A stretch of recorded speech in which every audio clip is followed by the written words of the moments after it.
Let's watch this. I have spent over 30 years mending broken homes and stitching together hearts that were torn by pride.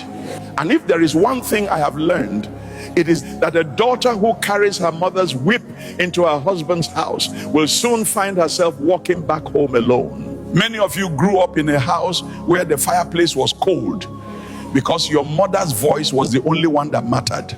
You saw your father, a man of peace, bow his head in silence while your mother made every decision and silenced his opinions before they could even breathe.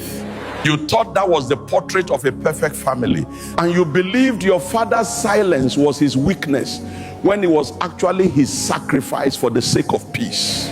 But listen to me carefully, because the eye of an elder sees from a sitting position what a young person cannot see, even if they climb the tallest palm tree. The forest you are entering is different from the garden where you grew up. The river that flows quietly in your father's compound might be a raging cataract in another man's land. 99% of the men in this world were not carved from the same wood as your father. And they will not stand by while you try to turn their throne into your footstool. If you go into marriage with the aim of being the commander-in-chief, you will find yourself marrying 5 different men and losing them all before you realize that the problem is not the soil, but the seed you are planting. A man is built by the ancestors to carry the heavy responsibilities of the home. But a woman must prepare her heart for submission if she wants that home to stand. Do not mistake submission for slavery. For the neck is not a slave to the head, yet it is the neck that determines where the head turns. When a woman tries to be the dictator, she is like a person trying to build a house starting from the roof.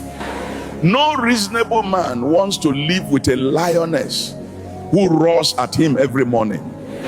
Kill that attitude today, bury it deep in the earth, and let it stay there before your wedding day.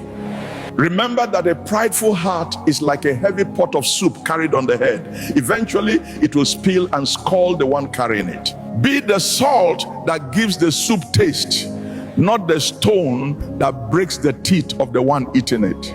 Your husband is not your father, and your mother's methods will only lead you to a lonely old age if you do not learn to honor the man you have chosen to walk with. Wisdom is a treasure, and only those who are humble enough to bend can pick it up from the ground. Listen to the words of